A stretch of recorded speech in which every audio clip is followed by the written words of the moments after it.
भ्रष्टाचार र भ्रष्टाचारी विरुद्ध हाम्रो तीखो प्रहार निरन्तर जारी छ। भ्रष्टाचार र भ्रष्टाचारीसँग कुनै सम्झौता गर्दैनौँ र हरदम भ्रष्टाचारीको एक एक कालो करतुतलाई सबै सामु उदाङ्गो पार्ने तयार हुन्छौँ। नमस्कार, कृषि सरोकारमा स्वागत छ। म किशोर चौधरी सरिखा। नेपालको कानुन दैवले जानुन् भन्ने एउटा भनाइ नै छ। हो, भनाइले नेपालको कानुनलाई खिल्ली उडाएको छ र मजाक बनाइदिएको छ। नबनोस् पनि कसरी, बनेको कानुन मात्रै लागू हुँदैन, यहाँ नभएको कानुन पनि लगाइन्छ र सजायको भागेदार समेत बनाउँछ। त्यस्ता थुप्रै दृष्टान्त छन् जुन कानुनकै धज्जी उडाएको छ र नेपालको कानुन दैवले जानुन् भन्ने भनाइको चरितार्थलाई यथार्थपरक बनाइदिएको छ। आज हामी कृषि क्षेत्रलाई टेवा पुर्याउने उद्देश्यले आफ्नै देशमा केही गर्छु भनेर अगाडि बढेका युवा र ती युवाहरू राज्यबाट बेहोर्नु परेको शास्तिको खबर देखाउँदैछु। कस्तो विडम्बना! नीति नियम एकातिर छाडेर मनमोजी रूपमा भन्सार असुल गर्छ कि ऐन कानुन कागजको खोस्टामा सजाउनुका लागि मात्रै हो भनेर प्रश्न पार्नुपर्छ। होइन भने कानुनको अपव्याख्या गरेर जनतालाई दुःख दिन कुनै निकायलाई छुट छैन।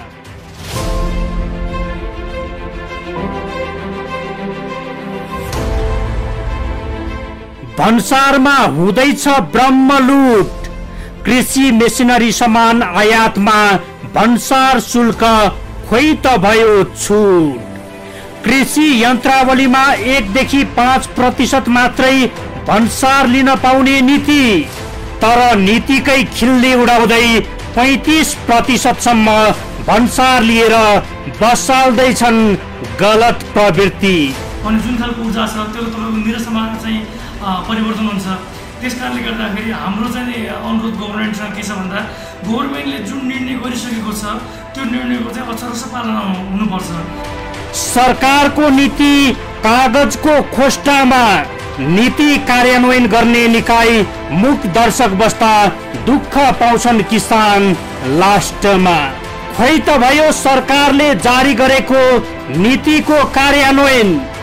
यसरी कसरी हुन्छ कृषिमा समृद्धि? मूल्य ल्याएको सामान अनुसार हुने चिज भयो। कुनैमा अब 1% लाग्छ, कुनैमा मेसिनरीहरूमा 5% लाग्छ। पास मुद्दाहरू ल्यायो भने 5% भ्याट पनि लाग्छ।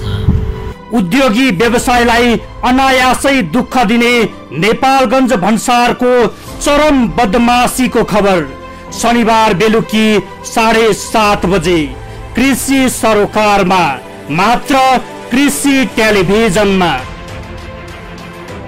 बाँकेको कोहलपुर नगरपालिका 7 लखनवारमा डल्फिन फिड्स प्रालीले उद्योग विस्तार गर्न लागेको छ। डल्फिन फिड्स प्रालीले कुखुराको दाना उत्पादनका लागि चाइनाको FCM कम्पनीसँग मेसिनरी सामान ल्याउने सम्झौता गरेको थियो।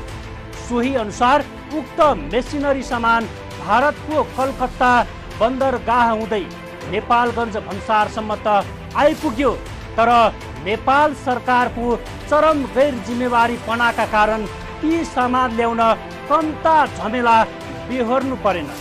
हो, सरकारले प्रष्ट रूपमा भनेको छ पशु पन्छीको दाना उद्योगका लागि ल्याइने मेसिनरी सामानमा 1 देखि 5% भन्सार मात्रै लाग्ने भनेर।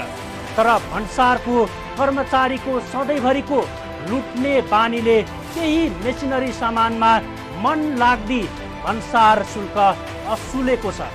1% भन्सार शुल्क लिने ठाउँमा एउटै मेसिनरीको अन्य पाट पूर्जाको फरक अपव्याख्या गरी भन्सार शुल्क असुलेको पाइएको छ। यहाँ कृषिलाई प्रोत्साहन होइन, किसान मारा प्रवृत्तिलाई आत्मसात गरेर अगाडि बढेको कुरा यसले पनि प्रष्ट हुन्छ। यो रिपोर्ट हेर्नुहोस्।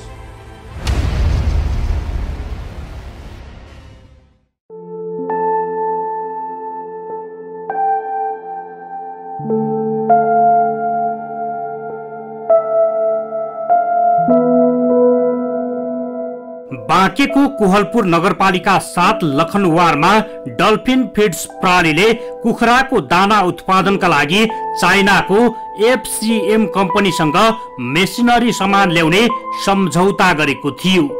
उक्त मेसिनरी सामान भारतको कलकत्ता बन्दरगाह हुँदै नेपालगञ्ज भन्सार हुँदै नेपालसम्म ल्याइएको थियो। तर नेपालगञ्ज भन्सारको चरम बदमाशीका कारण डल्फिन फिड्स प्रणालीका सञ्चालक निकै समस्यामा परेका छन्। बदमाशीको पनि चरम सीमा पार गरेको छ। हो, सरकारले कृषि क्षेत्रलाई प्रोत्साहन गर्न, कृषि क्षेत्रमा आत्मनिर्भर हुनका लागि सुन्दा पनि कानलाई आनन्द लाग्ने खालका नीति तथा कार्यक्रमहरू ल्याएका छन्। तर त्यो कागजको खोस्टामा जति शोभा दिन्छ र कानलाई सुन्न जति आनन्द आउँछ त्यति व्यवहारमा लागू भएको छैन। त्यही भएर त पाउनु सम्मको सकस पाए होलान् डल्फिन फिड्स प्रणालीले। हो, डल्फिन फिड्स प्रणालीले कुखुराको दाना उत्पादन गर्ने मेसिनरी सामान ल्याएको थियो। उक्त सामानमा भन्सार नियमावली अनुसार 1 देखि 5% मात्रै भन्सार शुल्क लिन पाउने प्रावधान छ। तर उक्त प्रावधानकै खिल्ली उडाउँदै भन्सारले 35% सम्म भन्सार शुल्क असुलेको भेटिएको छ। अनि कृषिमा आधुनिकीकरण गर्छु, आत्मनिर्भर बनाउँछु भनेर गफ दिने सरकारको हावादारी गफ बाहेक अरू के नै हुन सक्छ। जाबो आफैले बनाएको नीति नियमको कार्यान्वयन गराउन नसक्ने सरकारले यो गर्छु त्यो गर्छु भनेर जति नै गफ दिए पनि एक कानले सुन्ने र अर्को कानले उडाउने बाहेक के नै हुन सक्छ। यहाँ डल्फिन फिड्सको कुरा मात्रै छैन। डल्फिन फिड्स जस्तै हजारौं उद्योग कल कारखाना यसरी नै कहीँ नभएको जात्रा, हाडी गाउँमा भने जस्तै कहीँ नभएको नीति यहाँ भोग्न विवश छन्। यहाँ त नीति एउटा हुन्छ, कार्यान्वयन भने आफ्नै खल्तीको नीति प्रयोगमा ल्याउँदा सबै क्षेत्रले शास्ति बेहोर्न बाध्य छन्। यदि तपाईको उद्योग सञ्चालन गर्ने मान्छेलाई सुरुमा गभर्नमेन्टले सपोर्ट नगरिकन, गभर्नमेन्टले सपोर्ट गर्नु पर्यो नि त। गभर्नमेन्ट त अभिभावक हो, गभर्नमेन्टले त पछि त्यसबाट रोजगारीको सृजना गर्ने कुरा छ, ट्याक्स चाहिँ लिने कुरा छ, त्यसपछि देशमा उत्पादन बढाउने कुरा छ। गभर्नमेन्टले त पछिको कुरा हेर्नु पर्यो नि त। गभर्नमेन्टले तर त्यसो नगरिकन चाहिँ अब हामी चाहिँ नेपालगञ्ज भन्सारमा चाहिँ अतिरिक्त, यो अतिरिक्त भन्दा पनि अझ एकदमै धेरै चाहिँ तपाईँको पैसा चाहिँ तिर्न बाध्य भयौँ। हामीले उद्योग सञ्चालनको लागि जो गरेको पैसा चाहिँ तपाईँको भन्सार कर्मी तिर्न बाध्य भयो भने हामीले उद्योगको बाँकी कार्यहरू कसरी अगाडि बढाउने, अनि हामीभित्र जुन खालको ऊर्जा छ, यो चाहिँ उद्योग चाहिँ के अरे उद्योगको चाहिँ यो भोल्युम बढाउनुपर्छ, अलिकति ठुलो भोल्युममा काम गर्नुपर्छ, देशको लागि पनि केही गर्नुपर्छ भन्ने जुन खालको ऊर्जा छ त्यो तपाईँको निरसमा चाहिँ परिवर्तन हुन्छ। त्यस कारणले गर्दाखेरि हाम्रो चाहिँ अनुरोध गभर्नमेन्टसँग के छ भन्दा गभर्नमेन्टले जुन निर्णय गरिसकेको छ त्यो निर्णयको चाहिँ अक्षरशः पालना हुनुपर्छ। सरकारको चरम गैर जिम्मेवारी पनाका कारण डल्फिन फिड्सले कुखुराको दाना उत्पादन गर्ने सामान ल्याउन कम्ता झमेला बेहोर्नु परेन। हो, सरकारले स्पष्ट रूपमा भनेको छ पशु पंक्षीको दाना उद्योगका लागि ल्याइने मेसिनरी सामानमा 1 देखि 5% भन्सार मात्रै लाग्ने भनेर। तर त्यही सामान जब भन्सारमा आउँछ अनि त्यही सामानको अपव्याख्या गर्दै 35% सम्म भन्सार शुल्क तिर्न बाध्य बनाउँछन्। अझ सामान बराबरको रकम समेत धरौटी राख्न लगाउँछन्। कृषि क्षेत्रमा सहुलियत दिएको भन्ने सरकारको यो भन्दा भद्दा मजाक अरू के नै हुन सक्छ। कर्मचारीको सधैँभरिको लुट्ने बानीले कृषिलाई प्रोत्साहन गर्न दिएको सहुलियत मेसिनरी सामानमा समेत मन लाग्दी भन्सार शुल्क असुलेको भेटिएको छ। 1% भन्सार शुल्क लिने ठाउँमा एउटै मेसिनरीको अन्य पाठ पूर्जाको फरक फरक अपव्याख्या गरी भन्सार शुल्क असुलेको पाइएको छ। एउटा मेसिनरी सामानमा अनेक पाठ पूर्जा पनि हुन्छ भन्ने कुरा थाहा नभएको पक्कै होइन। तर ती पाठ पूर्जाको छुट्टा छुट्टै देखाएर भन्सार शुल्क असुल्न कदापि जायज छैन। यहाँ कृषिलाई प्रोत्साहन होइन, किसान मारा प्रवृत्तिलाई आत्मसात गरेर अगाडि बढेको कुरा यसले पनि प्रष्ट हुन्छ।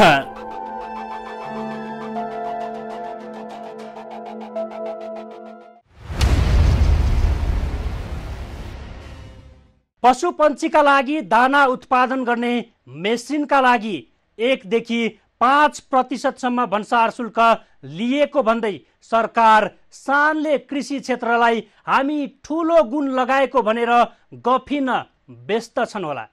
तर कृषि तथा पशुपन्छी विकास मन्त्रीज्यू लगायत सम्बन्धित निकाय एकपटक नेपालगञ्ज भन्सार पुगेर डल्फिन फुड प्रोडक्सनले ल्याएको सामानमा कति प्रतिशत भन्सार लिएको भनेर बुझ्ने कि काले काले मिली खाउ भाले भने जस्तै गरेर नाटक मञ्चन गरेर लाखौं रुपैयाँ झ्वाम पार्ने दाउ त गरेको होइन भने उद्योग स्थापनाका लागि सबै प्रक्रिया पुर्याएर ल्याएको मेसिनरी सामानमा भन्सार त 35% लिएर पनि थप 1,49,28,920 रुपियाँ धरौटी केका लागि? यदि उद्योग स्थापना नभए अन्य प्रयोजनका लागि ल्याएको हो भने छानबिन गर्नु पर्थ्यो। तर यहाँ त सबै प्रक्रिया र कागजात पुरा गर्दै पनि ठाडै लुट्न र कमिसन खाने बाटो नभएपछि कसरी कमिसन खान सकिन्छ त्यतातर्फ लागेको कुरामा दुईमत छैन। यो रिपोर्ट हेर्नुहोस्।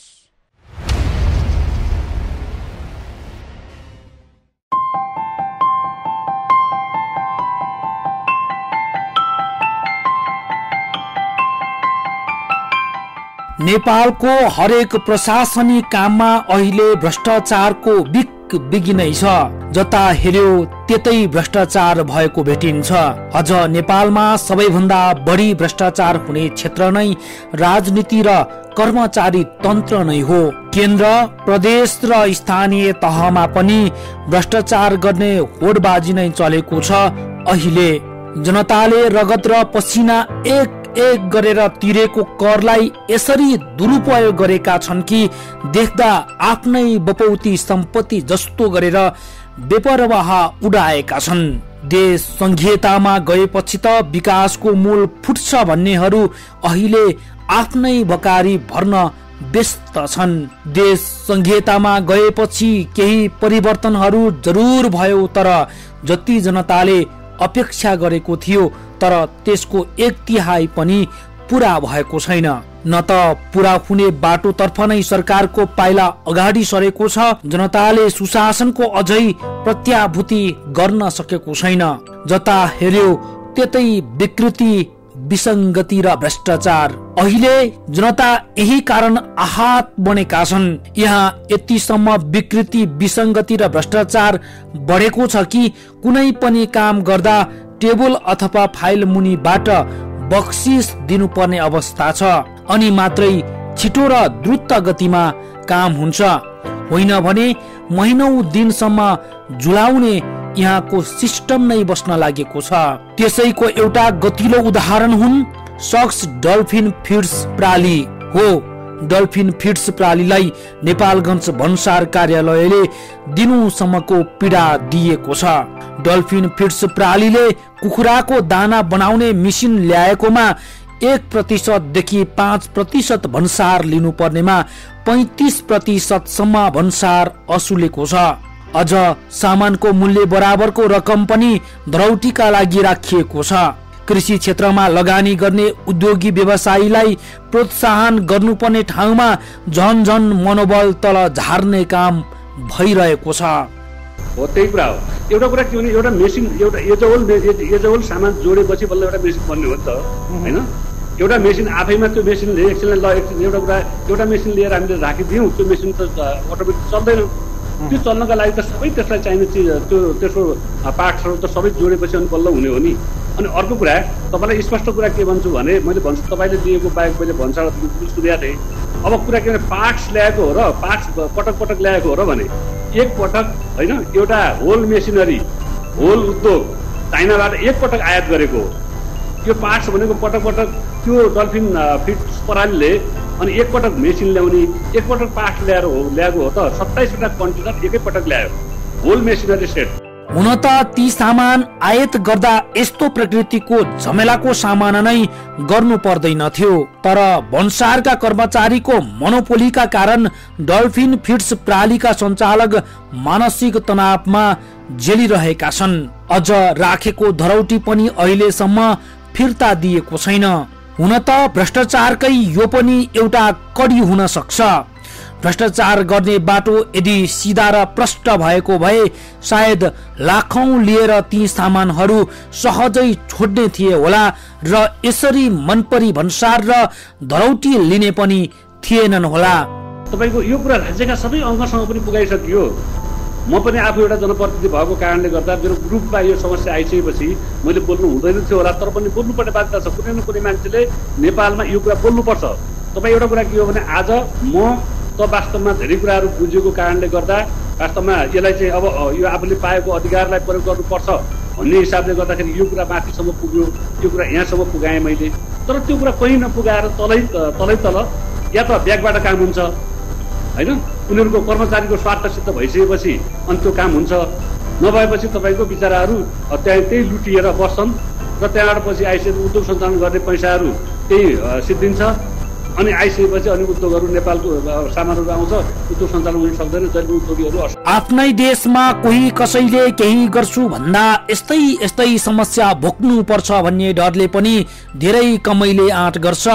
देशमा भएको यस्तै विकृति विसङ्गति र नीति कार्यान्वयन गर्ने भ्रष्ट निकायहरूको मनपरी तन्त्रका कारण सुरुमै हरेस खानेर अगाडि नबढ्ने गरेको दृष्टान्त हामीमाझ प्रशस्त छन्। हो, अहिले डल्फिन फुड्सलाई त्यस्तै प्रकृतिको दुःख नेपालगञ्ज भन्सारले दिएको छ।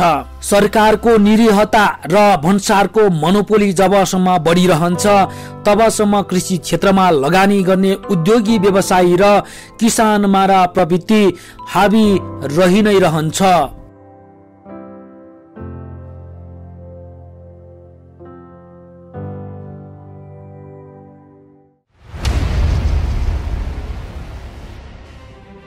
हुन त भ्रष्टाचारकै यो पनि एउटा कडी हुन सक्छ। भ्रष्टाचार गर्ने बाटो यदि सिधा र प्रष्ट भएको भए सायद लाखौं लिएर ती सामानहरू सहजै छोड्ने थिए होला र यसरी मनपरी भन्सार र धरौटी पनि लिने थिएन होला। आफ्नै देशमा कोही कसैले केही गर्छु भन्दा यस्तै समस्या भोग्नुपर्छ भन्ने डरले पनि धेरै कमले आँट गर्छ। देशमा भएको यस्तै विकृति विसङ्गति र नीति कार्यान्वयन गर्ने भ्रष्ट निकायको मनपरी तन्त्रका कारण सुरुमै हरेस खाने र अगाडि नबढ्ने गरेको दृष्टान्त हामीमाझ प्रष्ट छन्। हो, अहिले डल्फिन फिड्स प्रणालीलाई यस्तै प्रकृतिको दुःख नेपालगञ्ज भन्सारले दिएको छ। 1.5-2 करोडको मेसिनरी सामान ल्याउन सामानको मूल्य बराबरकै रकम धरौटी राख्नुपर्छ भने उद्योगी व्यवसायको मनोबल बढ्ने होइन, झन्झन खस्किने कुरामा दुई मत छैन। सरकारको निरीहता र भन्सारको मोनोपोली जबसम्म बढिरहन्छ तबसम्म कृषि क्षेत्रमा लगानी गर्ने उद्योगी व्यवसाय र किसानमारा प्रवृत्ति हावी रहि नै रहन्छ। यो रिपोर्ट हेर्नुहोस्।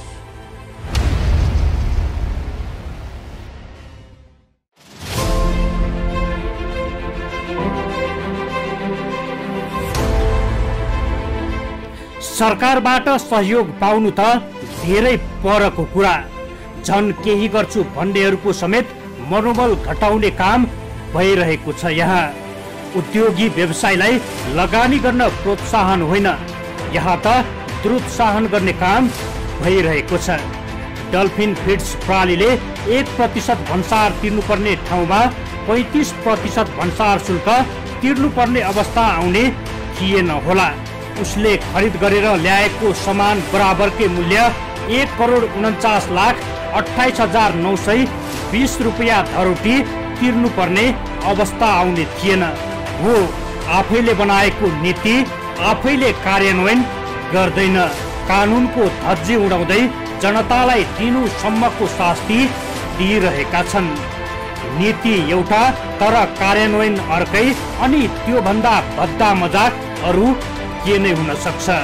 हुन त पोल्ट्री उद्योगका लागि बाहिर विदेशबाट ल्याउने मेसिनरी सामानका लागि 1% मात्रै भन्सार शुल्क लिएको भन्दै सरकार शानले भाषण अझै पनि गर्दै होला। कृषि क्षेत्रलाई हामी ठुलो गुण लगाएको र लगानी गर्न चाहनेलाई ठुलै सहुलियत दिएको भनेर गफ चुक्न व्यस्त नै होला। तर संघीय सरकार, प्रदेश सरकार र स्थानीय सरकारलाई हाम्रो अनुरोध छ, कुर्सीमा बसेर मात्रै होइन, एकपटक नेपालगञ्ज भन्सार लगायत अन्य भन्सारमा पनि पुगेर अनुगमन गर्ने कि वास्तविक यथार्थ बुझ्नका लागि त ठाउँमै पुग्नु पर्यो नि, होइन नीति बनाएर मात्रै पुग्ने भए यसरी विकृति, विसङ्गति र झनझन भ्रष्टाचार बढ्ने थिएन। कार्यान्वयन गर्ने निकाय नीति अनुसारै काम गरेको छ त अनुगमन नभएकै कारण नेपाली जनताले दुःख भोग्न बाध्य छन्।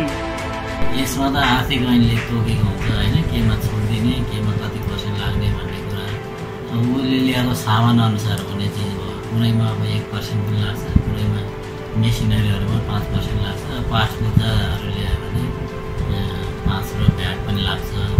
अब अरू मेसिनरीहरूको स्ट्रक्चरहरू हुन्छ जुन जस्ताहरू, तिनीहरूमा चाहिँ छुट पाइँदैन।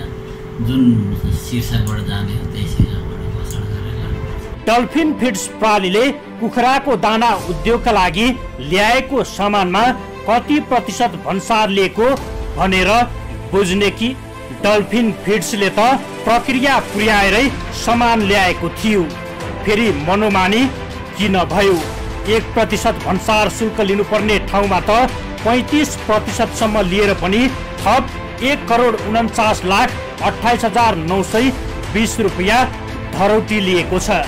यो सब के का लागि?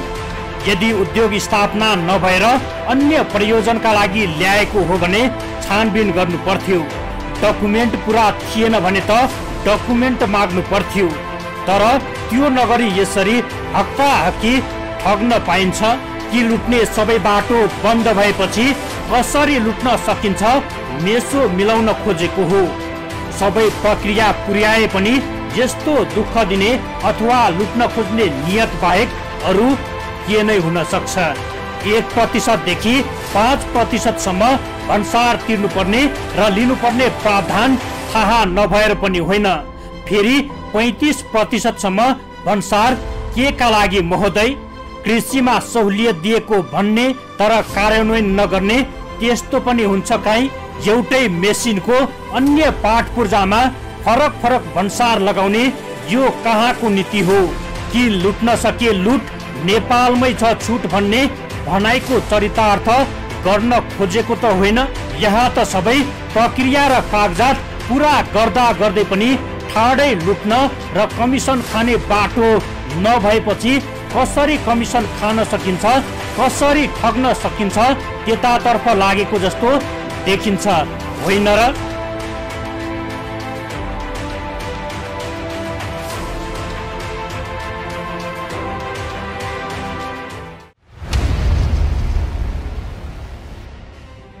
किसान मारा प्रवृत्ति लादेर होइन बनेको नीति कार्यान्वयन गर्ने हो।